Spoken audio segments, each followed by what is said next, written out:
The following is a conversation with Jasdeep. She is a neuropsychologist, psychotherapist, and a relationship coach. Ladies and gentlemen, this is the Vabav podcast.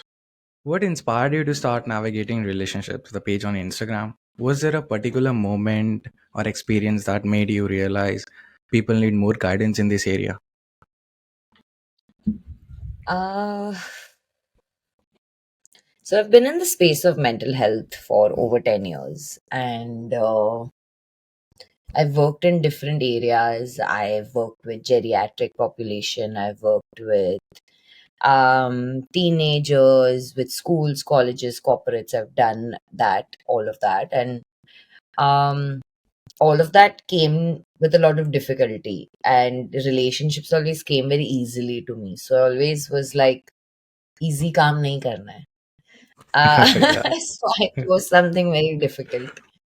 And then over time, that difficult thing just kept draining me, and not actually helping.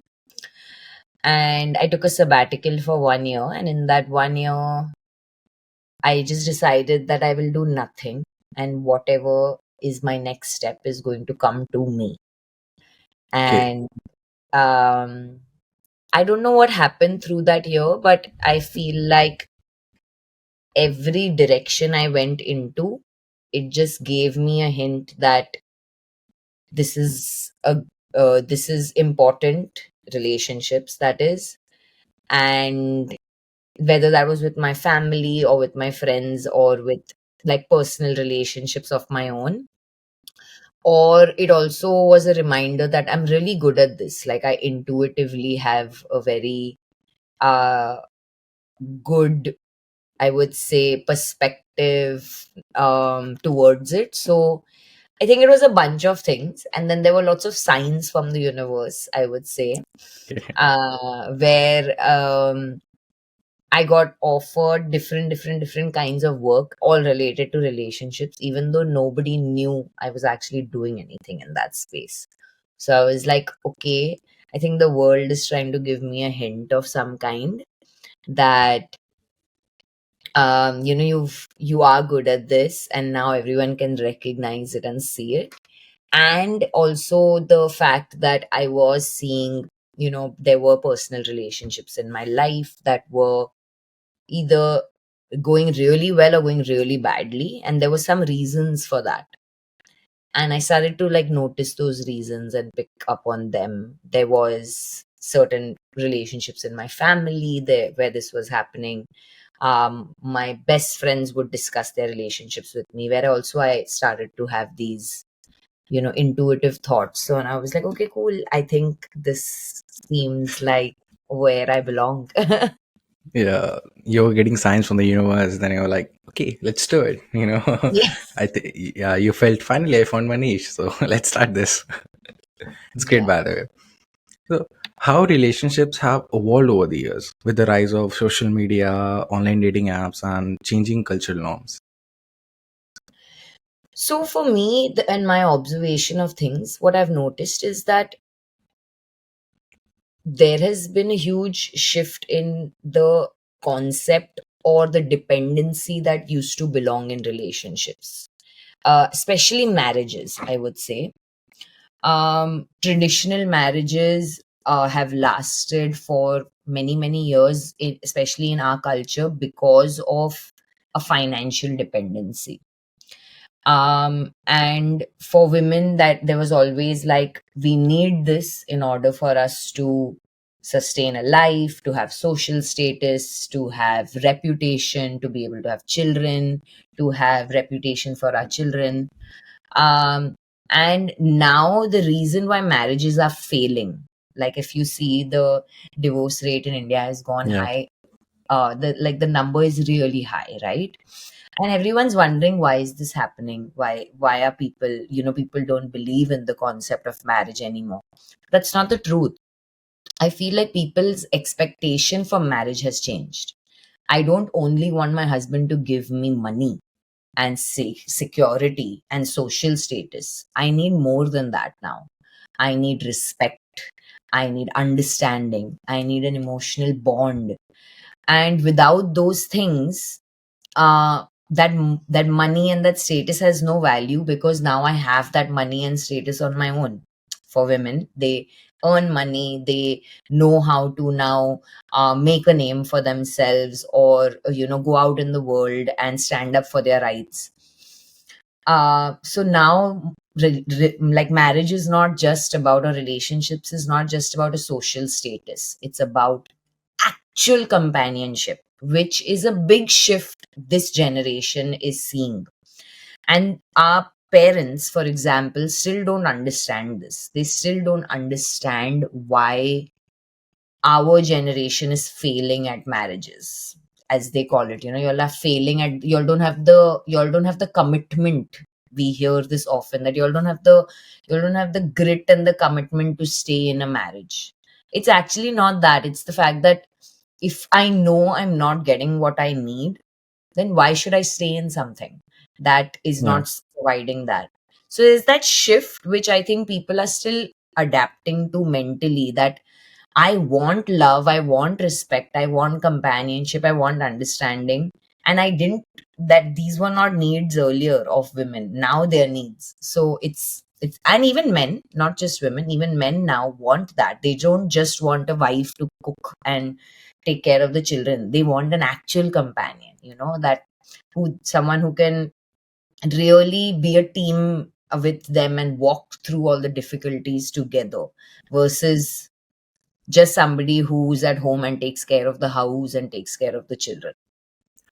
So you said women didn't need the companionship earlier. Like in traditional, they had expectations, but the scale on, like, or you can say the concept of that time, they realize they're not getting it, even because they have not even basic things for their lives, like money or even respect, or for the basic survival of livelihoods.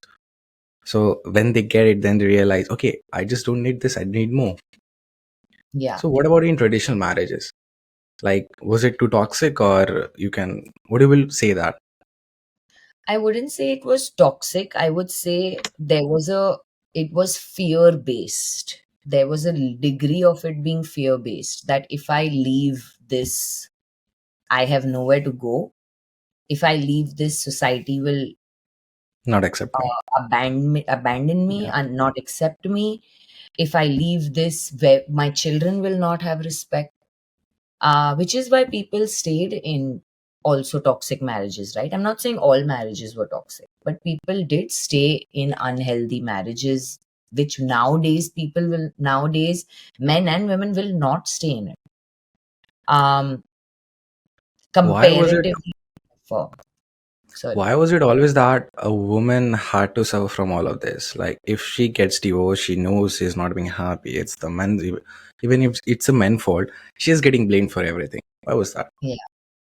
So the origin of marriage is what? It always takes me back to that. The origin of marriage came from the concept of kings marrying marrying women from different regions, villages, countries, so that they could have alliance or allegiance with that trade union, or with that kingdom, etc. So traditionally, if you look at kings, queens, princesses, in the Indian culture, even traditionally everywhere, you see that marriage was a business alliance. It was a sense of security that they are building, that if I give you my daughter, I'm giving you everything. And that means now we are forever indebted to each other because of this Yeah. union. So, because marriage began with a power play, right? It never began with the concept of love, until you look at Ram and Sita. Lord Ram was the one who changed the concept of marriage from it being a business union to being a love union. And that is the tradition. That is there's this entire book I've read on the history of marriage. And it's very interesting because this has happened globally. And Yeah. every time marriage happened for love, it was condemned, because there was no social status that was matching in that love. You can look at Romeo and Juliet, you want to look at anyone else, it's there globally. It's not just in India. So, because that it began with power play, right? That's why it continued. So the reason why even kings used to have more than one wife was because they believed that we are wealthy, we can take care of more people. So let me take on a woman who has no status also, uh, so that yes, I have this kingdom and this kingdom and this wife and that wife, that's fine, but I'll also take on an underprivileged wife because I'll give her status, I'll give her children a name, I'll give them money.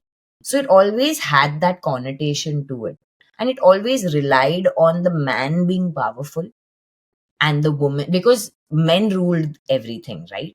It was the queen was a supporting character, but the man was the main ruler. The Mughals, the it can be anybody, like it was always a man. So So isn't it funny that it's just slightly is 0.5% of the top kings who were doing like this, and rest of the people were just getting into normal marriages, but nobody are taking examples from that.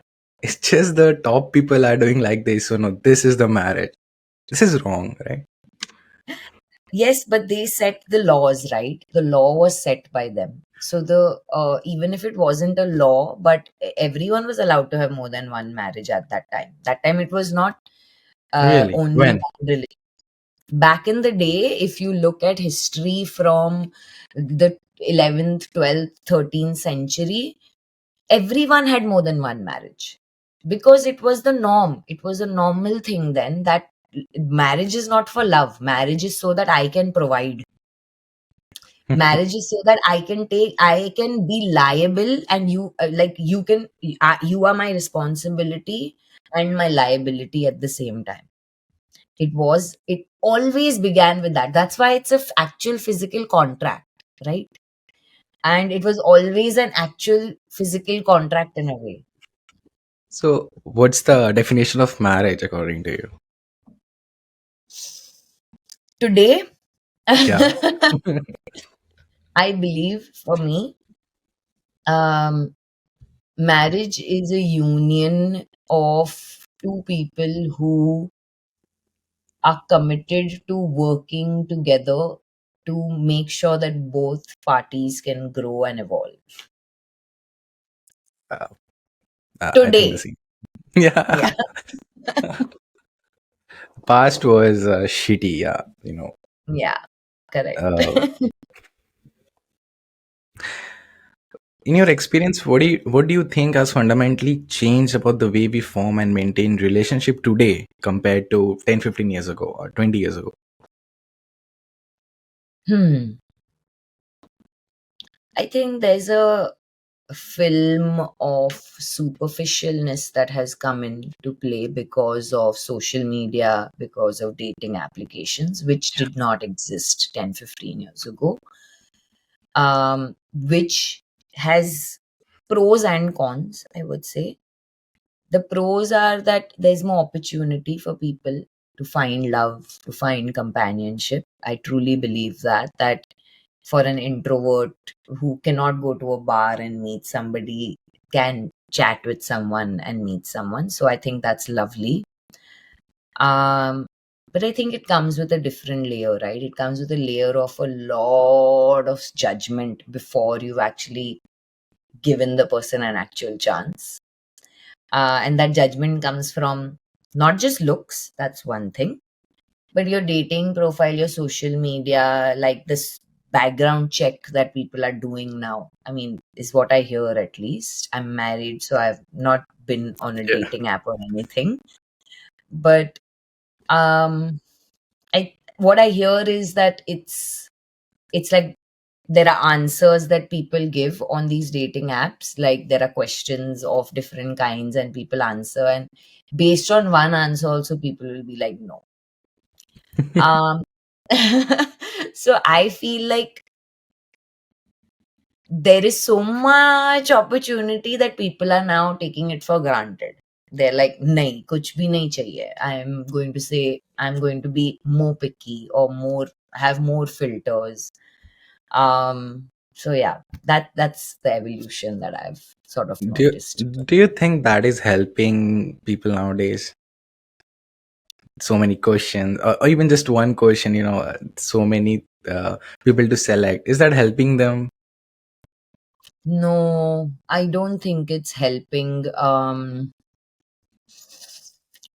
I don't think it's hurting them either, but I don't think it's helping the overall perspective that people have of relationships, right? Now people think relationships are disposable. Ye Yeah. nahi to I'll swipe and find someone else. That is what I feel is the major issue for me. Um, that it's there is no effort wanting to be put. It's like, no, I want the person to come to me perfect Yeah. and not make Yeah. any effort. Like, I don't have to make any effort. you can't judge a man or a woman based on just a single answer, right? You have to make a proper conversation with them. It's just not that one word answer is gonna tell them about your personality. And the thing you said, yeah, I think social media has, or even if you watch some reels or shorts, Yeah. there have been set a standards for everybody. Like, if I'm seeing a video or a shorts, I see a girl like this, and my expectations are like that. If she is that, okay, then she is the green flag or the red flag. If I'm getting into a relationship and girl is that at that standard, up to that standard, then she is great. If not, then I'm into a wrong relationship. And that is what is happening. Relationship is all about like growing together. And that is not happening. Everybody wants a perfect partner. Yeah, everybody wants that.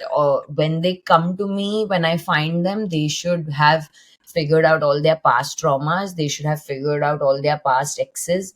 They should have figured out their goals in life, their future aspirations, everything they should have figured out. That's not a, like, you don't grow like this in life. You cannot get a perfect person. It's not a mail order, like, oh, I'm ordering it online and Amazon is going to send me this perfect piece of person. No, the whole beauty of a relationship is when you can bridge those gaps and take those steps to growing together, to evolve together. And that it is not going to happen if you find someone perfect. It's just, ek to that doesn't exist. Yeah. Nobody is perfect. Everybody is. Everybody, even if you think you're perfect, somebody is far greater than you. Yeah. Do you think that is hurting the definition of relationship, or the people who are having difficulties in getting a proper companionship, a genuine relationship? Do you think this is hurting them? Already set up standards from Hollywood, Bollywood, or content creators. Do you think that is hurting them? Yes, I do think so. um I think there's two things, right? One is we have some standard that we've grown up with from our own experiences, what relationships we've seen around us, what relationships we've grown up viewing, whether it's our parents, it can be aunt, uncle, it can be our siblings, it can be anyone. Then our own relationships also comes within that. And then the second part is, what are we consuming and how is that impacting us? Am I only reading books and novels that are, about this dreamland romance? Am I truly thinking that, this Rocky Rani type of scene is going to happen with me? Okay. Or like that kind of magnanimous love in its sense, and I have to feel like this. Um, I think that's two influences that we have in our life. One is this, one is our past, and one is what we are consuming. And both of them, if not moderated in our mind, if the expectation is not managed properly, yes, can be hurtful, can cause problems in terms of when you find someone and it doesn't match that expectation of whatever. Yeah. Of course, you're then going to be like, no, but I want that. I want him to fight for his whole fight with his whole family for me. Really, should he be fighting with his whole family for something, like, why do you want that? You should want harmony, right? The fact that he may do it is different, but your desire should be harmony. Your desire should be peace and happiness, but your desire is that he should fight for me. I'm just saying because the concept comes from such a romanticized background, right? That he fought for me. You know. uh, uh, in early teens relationship, we do see that, that we want someone who is fighting for me, even if it's not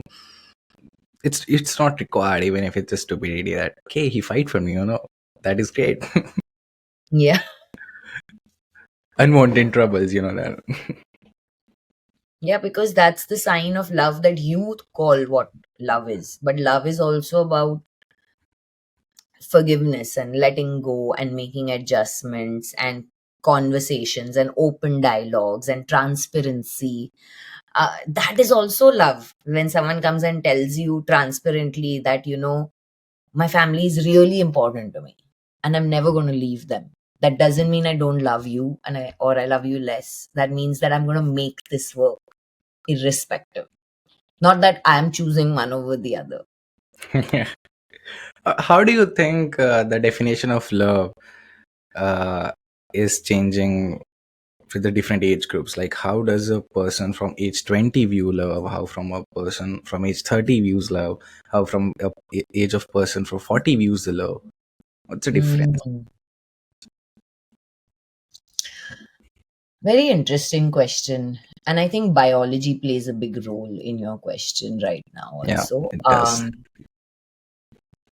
So I think people in their 20s view love with a lot of hormonal um, surge, I would say. So it's like a fine line between love and lust, as I can call it. As you evolve, grow older, have more experiences, reach your 30s, I think love evolves to, can this person stand by me when I'm doing difficult things in my life? Whether that's changing career, whether that's taking a stand with my family, whether, it could be anything. When I'm deciding to make a big move in my life, will this person be able to stand by me? And then that's love, because I feel safe, I feel grounded, I feel like I can hold on to somebody, and um they can anchor me.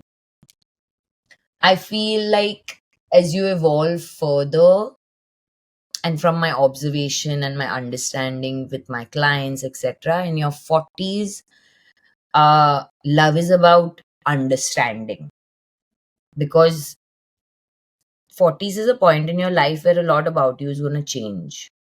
uh, it's close to the midlife mark.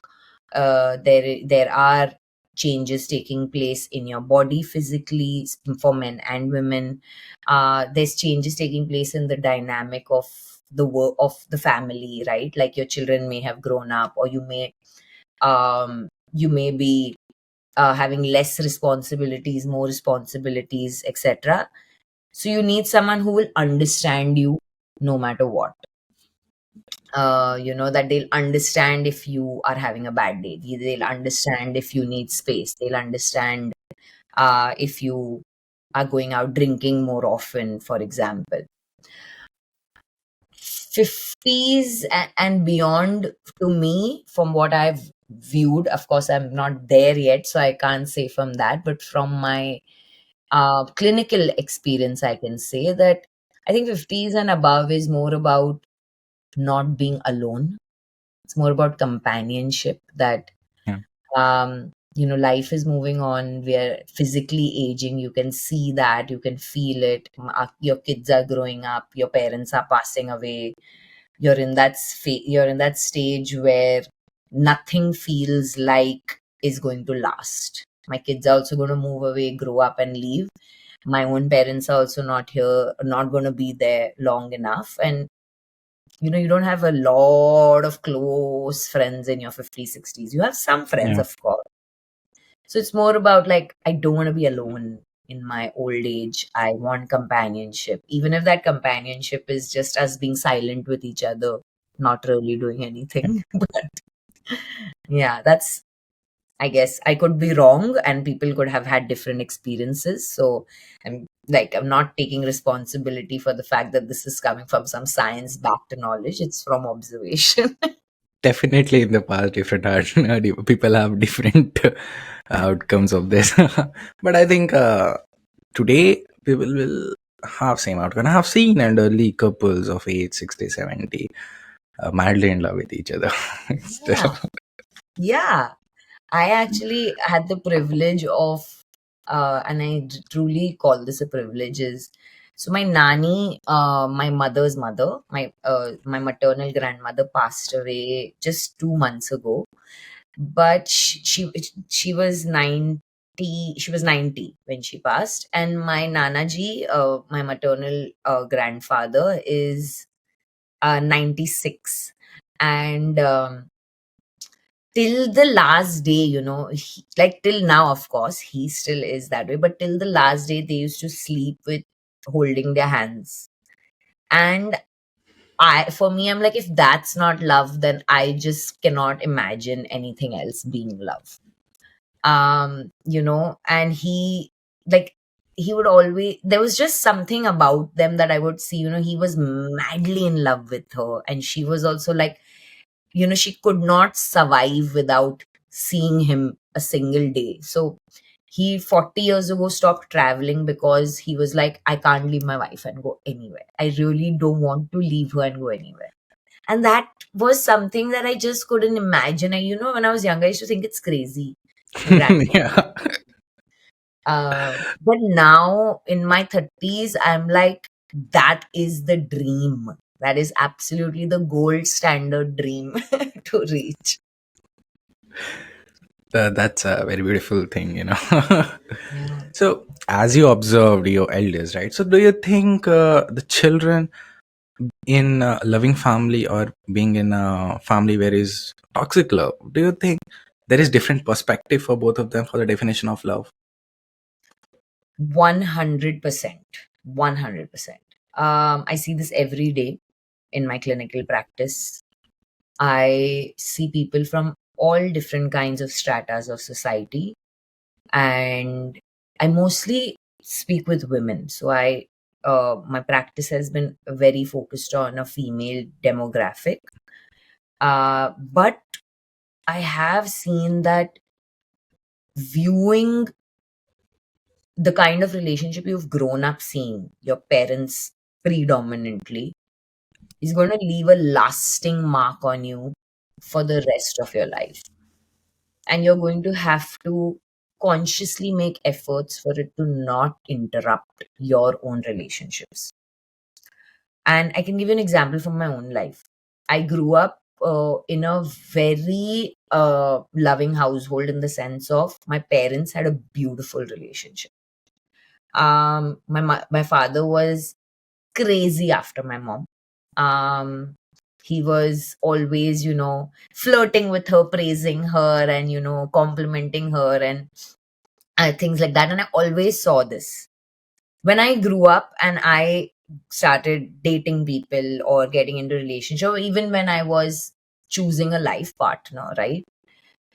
I always saw that as the image, that I want this. I want my husband to also treat me exactly like my dad treated my mom, where he would, come home and playfully flirt with her. And it was so sweet. Even after three grown children, he was very loving towards her, and vice versa. She was also.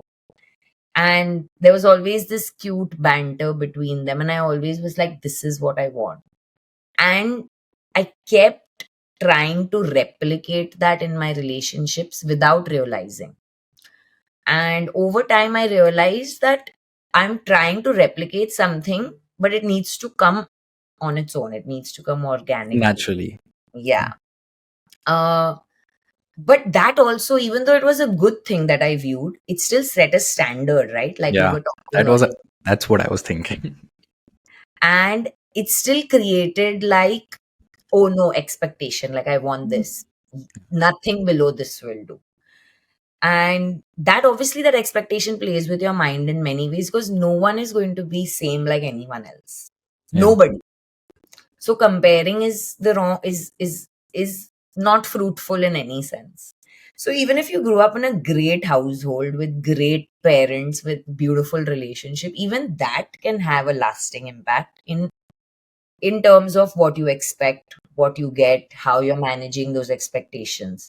So now if something good can have an impact like that, imagine if something toxic, what impact can that have? If you've seen your parents fight, if you've seen your parents fight in the sense like they fight and then they make up and they fight and they make up, they fight and they make up, your constant thought is, it's okay. In love, I can treat Yeah. someone badly and they'll take me back.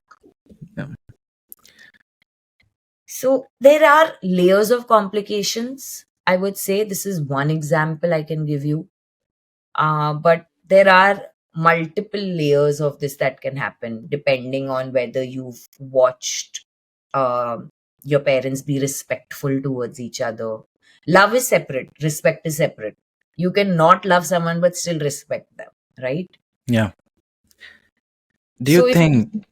yeah, Yeah. Continue. so if you've not seen even respect, then that's going to add another layer of problems in your future relationships.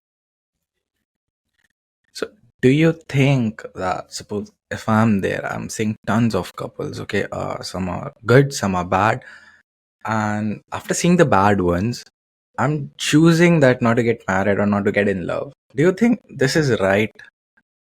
Should I just sacrifice it or should I give it a chance? If it feels like a sacrifice, then it shouldn't be done, because then you are purposely stopping yourself from living your life, because then that's a you're saying that the word used was sacrifice, right? If someone came and told me, I believe in love and companionship, but I don't believe in the concept of marriage because eternal commitment makes no sense to me, I'll say okay. But if they come and tell me, I believe in love and companionship, but I hate the concept of marriage.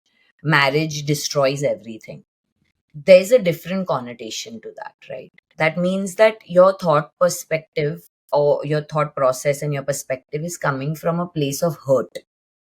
And hurt will only create more hurt. If you're paining from inside, it's only going to create more pain because you're taking action from pain. If you're taking action from healing, say you saw bad relationships, you've healed yourself, and you've come to a place where you're like, I feel like this setup is right for me considering everything I come from. That setup being, I'll be in a live in relationship, I'm happy to commit to somebody, love someone, all of that, but I don't believe in the concept of marriage.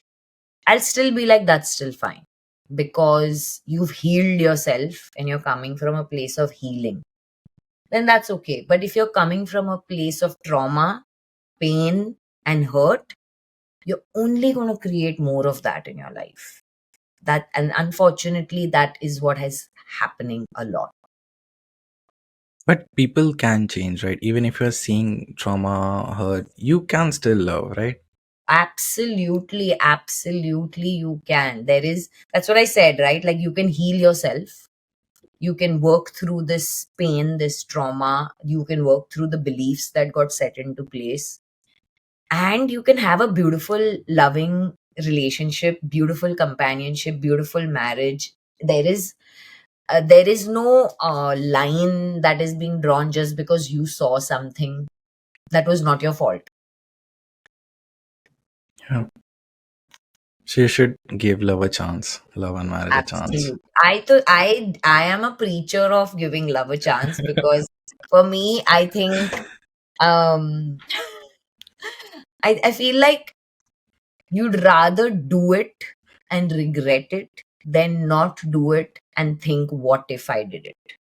Because Yeah, what if is worse than failing. yes, Yeah. 100%. I feel like that what if, what if I had taken that step? What if I married him? What if what if I did that? Is going to never leave you. But if you got into a relationship or a marriage and it failed, you'll be able to come out of that. But this what if will trouble you your whole life till you die. I think this is the very important advice for the girls in young teenage age, because they're like, oh, I don't need to get married. I don't need anybody. I'm independent on my own, which is good. Being independent is good, but this mentality that you don't need anyone is kind of toxic, right? What would you Yes. say to them? Like, I would say independence has nothing to do with love. I can be fully independent. I am fully independent, emotionally, mentally, financially, physically, in every way. But love has nothing to do with that. What I feel and what I want in my marriage and my companionship has nothing to do with the fact that I can't give it to myself. I can give all of it to myself. But that feeling of love is irreplaceable. There is no correlation only between the two. Independence is on its own and love is on its own. yeah, yeah, girls need to hear that. Even boys need to hear that. Needs to be. Yeah. No, even in today, I've seen many friends of mine are being like, love today has been too toxic. Every just you go and you are just like fucked up from everywhere. So just don't give it a chance. Live your life. Travel around the world. Live a single life and be happy. I'm like, that's not called happiness, right? Because you're living a major happiness part of your life if you're not getting in love or not getting married, right? And we cannot, the fact of the matter is, I'm not saying that you have to be married or you have to have a companion, but I'm saying that the fact of the matter is, solitude can bring you only a certain kind of joy. But the joy love brings you is neurologically also different. Our brain reacts to love very differently versus travel. So, them saying, for example, that I'm going to do this instead of this, ये replacement है ही नहीं. ये इसका Yeah. compartment is different and this compartment is different. My brain lights up in different places when I feel love. And my brain lights up in different places when I am traveling, eating new food, meeting new people, or having a casual hookup. There is the brain neurology of both of those parts is just not the same. So how can we say that I'll replace one with the other?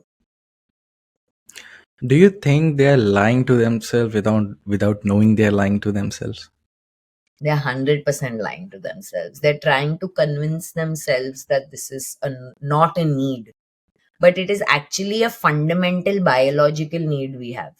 We crave Yeah. sex, we crave human touch, we crave um, we crave companionship. Our brain responds to the fact that when you see, there is a recent study done where they stated that even looking at somebody who you love and trust can release oxytocin in your brain. Oxytocin is the neurochemical that causes the feeling of just togetherness, belonging, and satisfaction.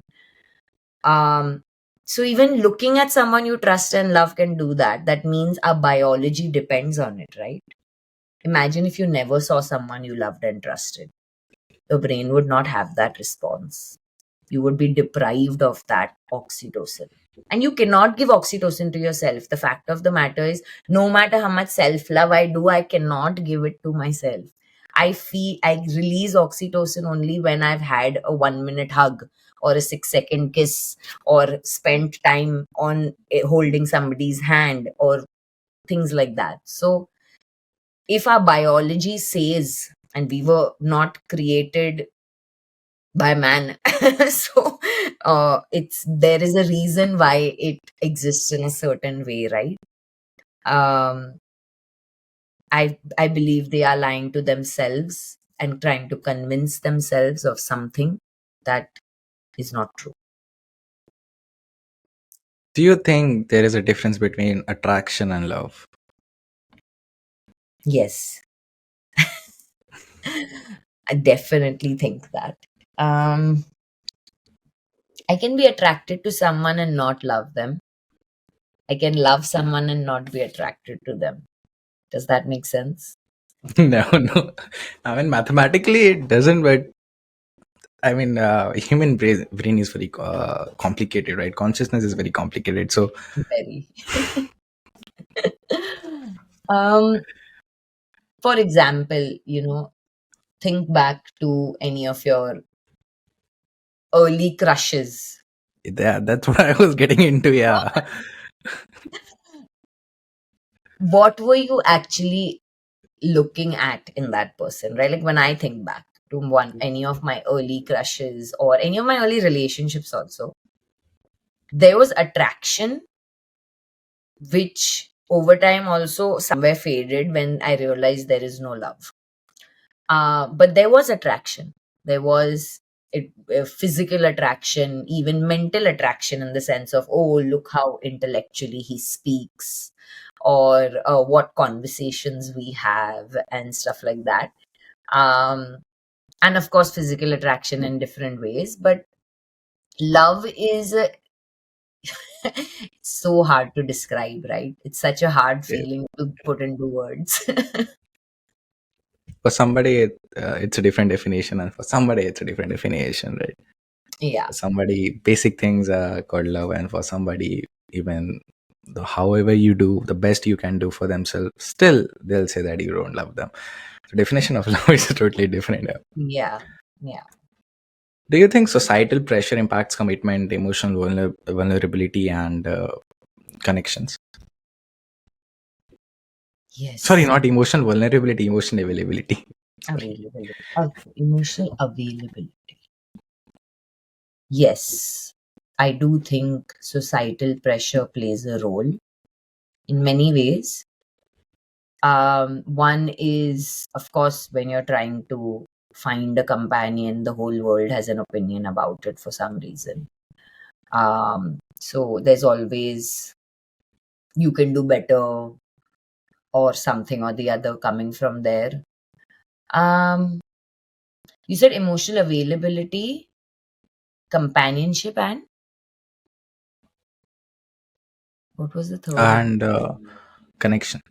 Connection.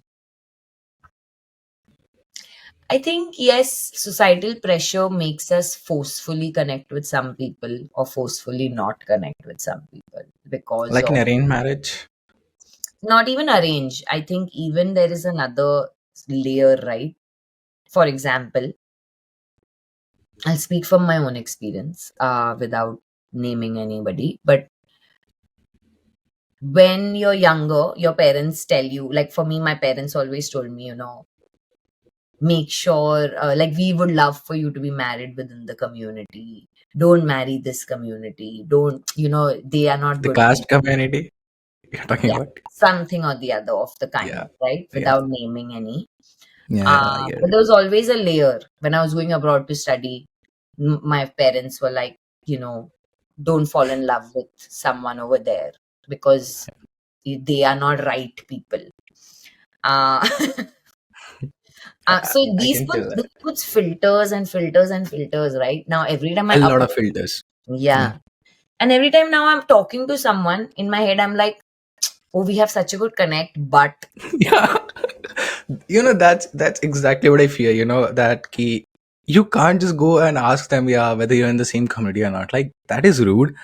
Even if you see, you can't control with who you fall in love into, right? Even if you fall into love with them and then they came out like, you're from different community, that you're like, god damn, why this happens to me? This is wrong thing. Like, everybody is same, human biology is same. Why is this around there? This is very harmful. I know, I fully agree. And it does create barriers, right? Like mentally in our mind, because we are like, just for example, like Rocky and Rani, I've that because I mentioned it, I'm going to mention it again. But there is that barrier now that we are not intellectually matched. You're from a different community. You're this, you're that. These are all barriers. But the undeniable feeling is that I still feel love for you. What do I do about that? I'm Yeah. giving logic and rationale and explanation to myself of, no, you should not feel this because of A, B, C, D reasons, Mm. whatever those reasons are. But what you're feeling is what you're feeling. And Yeah. I feel like society adds these layers. You can't control what you feel for someone, right? It's not any control. Yeah, it's I not. wish that it was on a control, but it is not. Everyone wishes it was in their control. I feel like there's not a single person I've spoken to who's like, no, it's good like this. They're like, no, no, wait, I Yeah. wish we had control. Yeah, it's just damn. Yeah, I've seen the people I like. I want to go, but different cars, different this and all. I like just leave this. Yeah. you know, Effective communication is often said to be the foundation of any strong relationship, but many of us still struggle with it. In your experience, what makes communication so tricky? What can people do to improve how they express themselves to their partners or loved ones?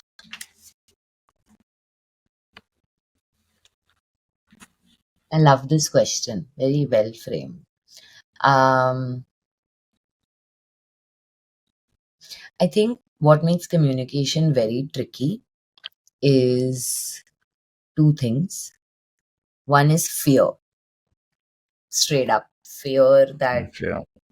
I Hmm. will not be understood, fear that I will be rejected, fear that if I say this, am I asking for too much? So, any kind of fear in that sense, which will stop somebody from opening their heart to speak, right? And the other is lack of the ability to listen, because we are always, when anyone says anything to us, in our mind, we've prepared already four answers. So, Yeah. so we are not really listening. We are listening to reply. We're not listening to understand. So, listening to understand and fear are the two things that I feel are the biggest barriers in communication, that makes communication tricky, is what I would say. What was the second half of your question? Because what can people do to improve how they express themselves to their partners or loved ones? Hmm. People can do lots of things, but I would start with listening. I would be like, if the better the listener you can become, the better a friend you'll be, better life partner you'll be, better business partner you'll be, better anything. Yeah. You'll just be able to have much better relationships in your life if you just become a better listener. And listening is actually not easy at all. It's a very hard thing to do. And really do it properly, like you really need to listen, understand, go to the another layer of what they're saying, ask curious questions, respond appropriately. But if we all just practice better listening, like, we can all have much much better relationships, and you'll see that automatically take place, because as soon as you listen, you give yourself permission to understand, you give the other person permission to speak more honestly, you open up the gates basically, and those gates are locked shut because of bad listeners. As you mentioned, listening is hard. Yeah, you need a lot of patience. And when she's telling you something or he's telling you something, then you find, oh no, this is wrong. Then you are like, I should fight back this, but and from there everybody goes south. So yeah, patience is very hard, very very hard. It's not easy to build. So Really not. I yeah, understand. I totally agree to that. you would love this question too. How to approach disagreements from a place of curiosity rather than a blame? I think the answer is in the question, which is great, which is that, um I love that you've given a hint in it, which is that, the way to resolve conflict is to approach anything curiously. So not with, how do you approach something curiously is if you drop your own fear, of the fact that I did something, I'm going to be left, I'm going to be rejected, I'm going to be abandoned, because that makes you aggressive, or it makes you defensive, or it makes you a people pleaser, or it makes you over apologize, etc., right? All those internal fears. But if you just tell yourself, this is not about me, let me hear first, let me find out, let me investigate first before coming to a conclusion that it's about me. Like, for example, this will happen all the time, with in marriages at in general, but I'm speaking specifically about my marriage, but where my husband will come home from work and will be in a bad mood, and I have automatically jumped to the conclusion that I put him in a bad mood. It's my fault. Oh my God, what's going on? So now I'm like, what happened? Is everything okay? Do you need to talk? What's going on? All these things. But why? Why am I jumping to this conclusion that it's me? See, I'm also the kind of person, if I've jumped to the conclusion, I'm still being curious. But someone else would be like, what's your problem? Why are you getting angry with me? What's this foul mood that you're in? Or they'll also be quiet and ignore them, being like, if you're angry with me, I'll also be angry. But if you just look at it and be like, okay, they've come home upset. I don't know what this is about. Just tell yourself, I don't know what it's about. Can I find out what it's about? And in any situation, right? Um if we just take ourselves out of the equation, then we'll be able to see it curiously. When you put yourself right in the center of all your problems, you're never going to be able to approach anything curiously. Yeah. How can people start to embrace vulnerability in their relationships, especially when the fear of imperfection or rejection is holding them back? Hmm. I think if you've been hurt in your life before, because fear of rejection comes from there, right? You've been hurt Yeah. before in your life. Oh, um if you've been hurt before in your life, uh and you've worked through that pain, and you've come to a place where either you're like, okay, I want to be vulnerable but I can't, or you're like, I have to get out there because I can't live like this anymore. um it's very complicated. It's very simple to say, but it's very complicated to practice. yeah. But I will still say that vulnerability begins from even trusting one person. So even if you can find one person in your entire life, it can be anyone, it can be friends, it can be family, it can be anybody. But if you can find one person who you can start opening yourself up to, vulnerable, one being vulnerable to them in small ways, your brain will start. I'm telling you neurologically how this works Yeah. more than anything, but your brain will Explain that. I start. want to know that. Yeah. So your brain will start making new connections, like new neural connections, and that will allow your brain to understand that this is also possible without danger. So for a long time in my life, I felt like I couldn't trust anyone. I was never vulnerable. I never put myself out there until I made one really good friend.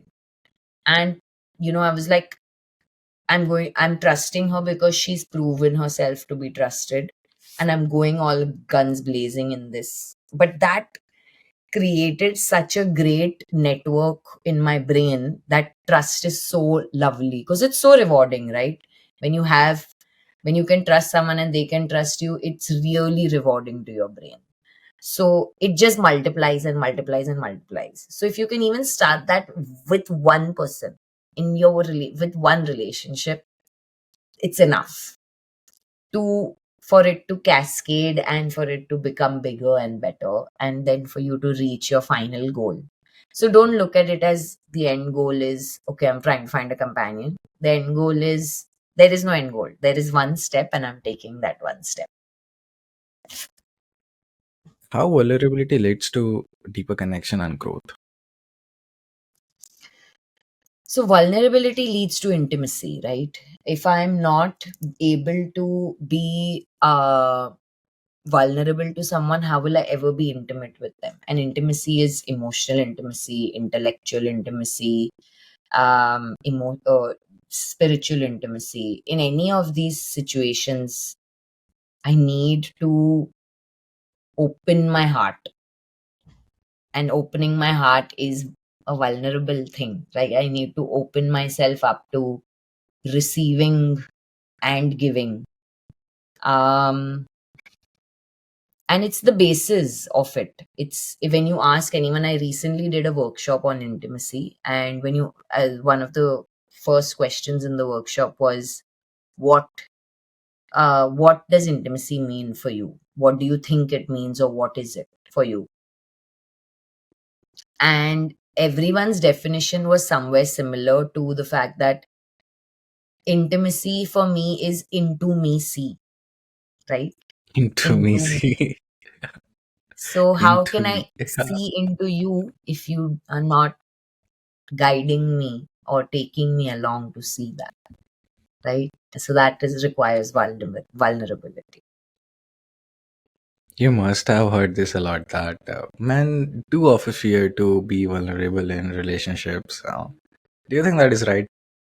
Should they fear? No, I think that also is a societal thing that has come. Men shouldn't be vulnerable is also another thing that society has imposed on men to make them like this. I don't think that men were biologically trained to be like this. I believe that they were not given permission over centuries, over decades to have that side. And genetically, we've converted because of that. I genuinely feel that because vulnerability is so frowned upon, right? Don't be weak. Don't put yourself out there. Don't tell anybody this. Don't cry. That's all vulnerability. Don't trust anyone. They'll backstab you. Don't make friends. Don't make very close friends because they want you. They'll take advantage of you. And men Yeah. are only told all these things. Like for some reason, women are not told this as much as men are, but men are only told to not show their emotion and all of that, right? So if I don't show my emotion, how will I be vulnerable? If I don't tell you I'm feeling sad, then how is that vulnerability? It's not. So I think, yes, it's sad, but it's true that men are more resistant to vulnerability than women, and I do blame society for that, for to a large extent.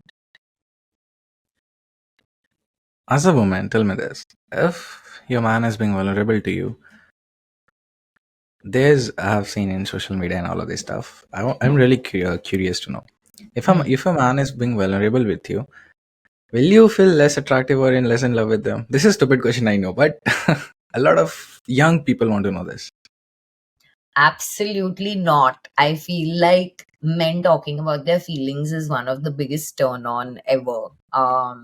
Because and this is there in so many shows and movies and all this also now, because I feel like people are finally talking about it. Um, but I genuinely feel like a man who can recognize what he's feeling and tell you that this is what I'm feeling and know exactly about it. I feel like, oh wow, thank God I don't have to like be a mother to this person, because otherwise women always have to take on this role because men don't have any idea what they're feeling. They're just reacting out of whatever is going on. But if a man can actually be like, what you said to me hurt me, and I'd appreciate if next time that those words were not used. Nothing is more of a turn on in life.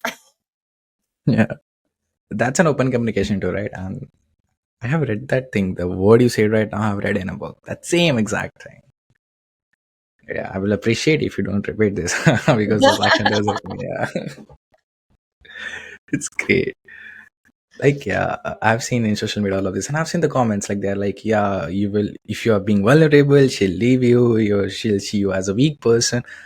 You can be strong and being vulnerable at the same time. Don't be vulnerable with everyone. If you want, be with the partner, right?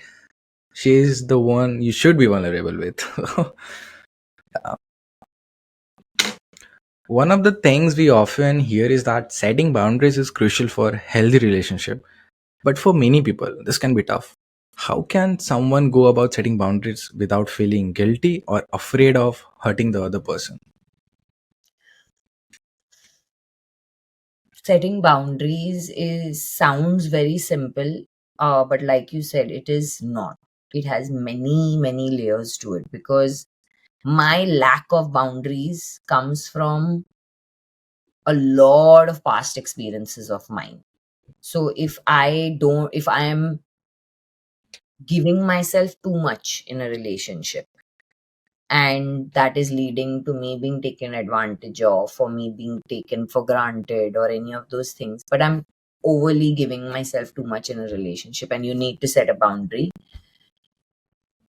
You can't just set that boundary without figuring out why you're being like that, because then that feeling of guilt will nag you so much.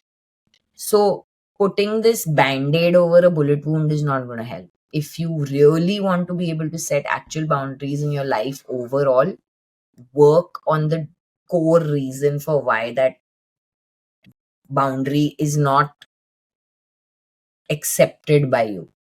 Right? For example, I'll give you an example because it's easier to understand with an example. Yeah, um wow, I'm not being able to think of it. it happened. Uh, um but say you are with somebody, and every time they need something, they call you like, hey, you want to go get a coffee? Yeah, okay, cool, let's go. You, hey, I need help shopping. Okay, I'll come with you. Hey, I need this. Okay, I'll come with you. Hey, this. Okay. Now you are in a relationship with them. You're like, okay, fine, I love them, they love me, I'm glad they need me, and I'm there for them. But now they call you at times when you are busy, like you have a workout, or you have class, or you have college, or you have work, and now they're calling you during that time, and now you're not able to set that boundary. You're just like, oh shit, now I have to say no. yes. I've always said yes, they need me. If I say no, they'll stop wanting me or needing me, and this will become bad. So you are not able to set the boundary. But this is coming from a very internal place of, I have to give something to feel worthy. I feel worthy because I am needed. So Hmm. you have to work on that background stuff first. You can't just be like, okay, I'm going to say no. You'll say no, you'll feel so guilty, then you'll do overcompensation later on, Yeah, and that cycle will continue. So, telling no is art. yes, exactly. And even if you manage to say it, galti say you've been like, okay, you know what? I know. Your mind and body will just be in a total chaos because you have not processed the no yourself. And that no is more of a rejection to you than it is to them. And that guilt and that overcompensation and all of that will keep going on. So, first, you need to heal and understand, why am I doing this? Why do I need to feel needed? Hmm. Why is it so important for me to feel needed that I cannot say no even when I am doing something important of my own also? Whether that's your own work, your workout, it could be anything, chilling with your friends, even that's important. So, why am I not being able to do that? Is because my need of satisfying this person is so high that I can put every other need aside. So, you need to first fix that. Yeah, we can also take an example like when you said earlier that when your husband is mad and he comes home, do you think that you should leave them for that time, give them space to, instead of just getting, hey, what happened, what happened, tell me this, tell me that. You think it should that should be the approach, like, okay, take your time, go, talk to yourself, feel your emotions, I'll come back later. Uh, it depends. Everyone's different, right? Yeah. If you feel like that's the approach your partner prefers, offer that approach to them by putting your need down in that moment. Not Uh, every time, but yeah, not sometimes. every time. But if it's going to be fruitful to give them some space, please give it. Because when everyone's emotions are high and you start confronting and talking about feelings, that conversation is going to go nowhere. It is going to go nowhere. So it's better to do it when emotions are not at their peak. So Yeah. yeah, I mean, if you think your partner likes space, offer them that space when it's required. Not all the time, but yeah, I don't think one answer fits every relationship, right? Like, I don't Yeah. think all men are the same. I think some men also want you to come and ask them that, how are you doing? Is Yeah, they everything okay? won't. Yeah, they And then, won't. But at one time, or he will be at some point where he's like too frustrated. He just want to think of some things, and he just don't want to get annoyed. It happens a lot. It's not yeah, just yeah, I'm of telling you. course. Yeah. See, conflicts are inevitable, right? But how we handle them can make or break a relationship. What are some practical strategies people can adopt to handle conflicts in a way that it makes the relationship strong instead of making it weak? I actually have this 3-step uh, communication tool that I suggest to people, which I have seen works beautifully. Um, when you are in a conflict, what you first identify what the conflict is about, right? um Say you've identified that there has been certain behavior that your partner has been doing which has been upsetting you, and now you've spoken about this behavior to them, and every time you speak about it they fight back and you'll fight, and this conflict has been going on repetitively. Same discussion comes up, we fight again, go back to normal. Same discussion comes up, we fight, go back to normal. How do I end this? How do I stop this pattern? There's a very simple 3-step process, um, which is so effective, it's crazy. So the Gottmans are, they are John and Julie Gottman. They are like, you can say, the pioneers in the space of marriage counseling and stuff like that. So, learning from them and speaking from their technique. The technique is that summarize what is bothering you in one sentence. So it can be, I don't feel understood. It can be, like, summarize it. Don't look at the example that you, when this happened you did this, and then on that day you did that, and then this happened and then that happened. Don't get into the details, forget the details, fully forget the small situations. Focus on the underlying feeling, which is, I don't feel understood, I don't feel you're there for me, or I'm feeling neglected, or I feel like you don't want the best for us. Whatever it is, say it as a feeling, not as a fact. Not like you are this. No, I feel this. That's step one. Step two is, when do I feel this? I feel this when A, B, C, D. You give, again, just small situations where it has not details of anything. I feel this when you say that you want to go out with your friends. I feel this when you come home and ignore me. I feel this when we don't have sex, for example. Okay. Now, the third step is, I would prefer if, and then you add what you would prefer. I would prefer if instead of this, you could do this. I would love it if you did this. It would make me feel accepted if you came home and gave me a hug. It would make me feel not neglected if you would listen to me more.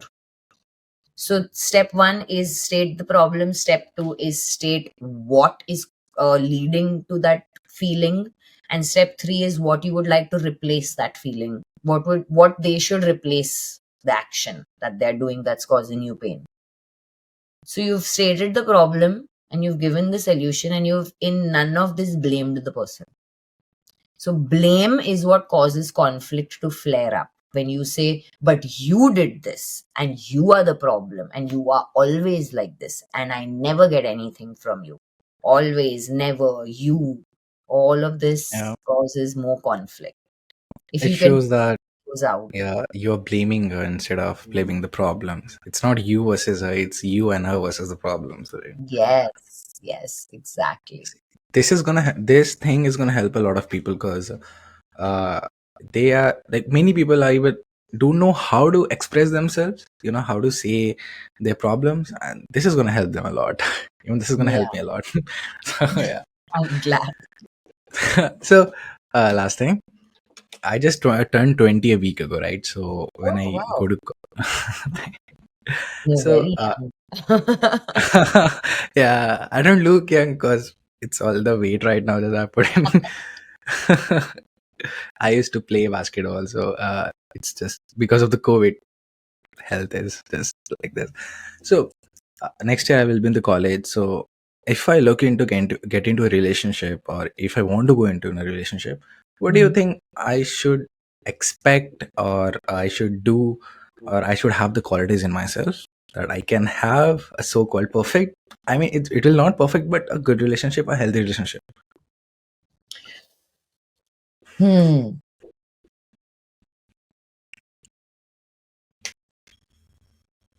I think the one thing I would say is get to know yourself as well as you can, because the more you know who you are, the more you know what will complement that.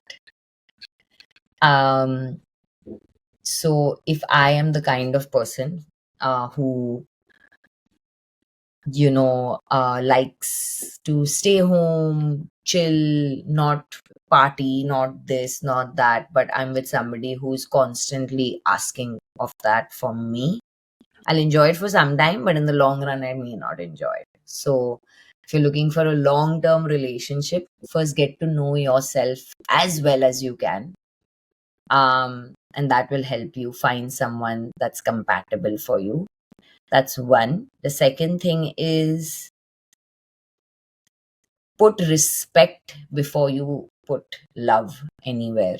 Because in any relationship without respect, there is no chance of anything growing. So if you start with respect in any situation, um, you'll be able to listen better, you'll be able to communicate better, you'll be able to understand better because you respect the person. You respect who they are, you respect their life, you respect their thoughts, you respect their dreams. And that's what I mean by respect, not just superficially that I respect you. No. Do I really respect you? Do I respect your background, your family, where like not just family, but do I respect your family background that you're coming from? Do I respect your choices? Do I respect the dreams you have? Because if I respect you, then I can even be friends. Yeah. Friends ke baad only is anything possible to grow, right? Um, and that's another thing I would say. Start with friendship because Yeah. it's amazing if when you do that. Do you think I should show my if I know like I want to go into a relationship with her? Do you think I should show my intentions in a week, or I should start with friendship? Like let's be friends, and after, because the friend zone, shit Yeah. happens a lot. You get friend zone, then you're like, shit, I can't tell her now, and then we like, Oh, and yeah. when you confess her, she's like, you know what, you broke the good friendship. This is Mm, a trap. you're right. You're right. I didn't think of that. It's been a while that I've been in the game. So, Yeah. no, I didn't think of that at all. But yes, you're absolutely right. I think when I said start with friendship, what I meant was don't look at a person and narrow them down into like, this is worth this or this is worth that or whatever. Like, Yeah. that's what I meant, like mentally more Okay. than anything. That mentally don't categorize people as, oh, I'm going to be going for this or I'm going to be going for that. Because I feel like that happens a lot. So, Yeah. how you approach is totally fine in whatever direction, but mentally, your approach should be, and if I can't be friends with this person, how will I do anything else with them? Like if I can't talk to them as a friend, if I can't hang out with them in a fun, safe, uh, joyful manner, then anything else is not possible, right? That's what I meant. But yes, I would say yes, if you are over friendly, you might land up in friends. So Yeah.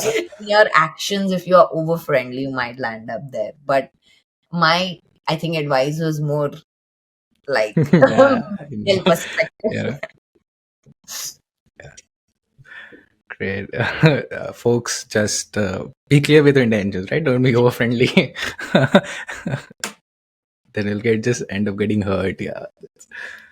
So before we wrap up, one thing, I saw a reel, happy wife is equal to happy life. Hmm. Let's just say it's feminine. I reject that, I think it's a feminist propaganda, both individual needs to be happy, right? It's not just that one party has to make efforts to make another party happy. It goes both way, right? Even Yeah. the ways you told me right now, you should do this, you should respect. It goes both way too, right? Not just one way. No, definitely not. Nothing is going to work one way. Nothing means nothing. Like, there's two people in a relationship, it has to work in harmony. And if only one person, it's like in a boat, if you're in a kayak and only one person is rowing the kayak, what's going to happen? The kayak will topple. This is Yeah. an example I give all the time. That as soon as only one person is making effort, more bad is going to happen than good. So if you both are not making effort, that is also still better than only one person doing all. uh, Both individual needs to be happy. It's not just a happy wife is Both got a has to happy be. life. Sure. I've seen that a lot. I have seen that a lot. A happy wife is got a happy life. In some case, it's true. Yeah, like yeah, folks want their wife to be happy just so they're happy. Then there's no problem. Yeah, it's happened. So before we wrap up, what's the one key message you like to leave our listeners with when it comes to navigating their relationships? Hmm. We have talked a lot. You can't I did a summarize. lot of Just messages, but okay, I guess the one thing I didn't say is be true to yourself. If you are going to try to deceive yourself to be something else that you're not, you're never going to be able to create anything beautiful, anything joyful, anything peaceful. So always begin by being true to who you are. know yourself. If you don't know yourself, then how would you accept other person to know you? Exactly. Thank you for doing this. I really appreciate your time. It was really awesome, lovely conversation. Thank you so much for having Yeah. me.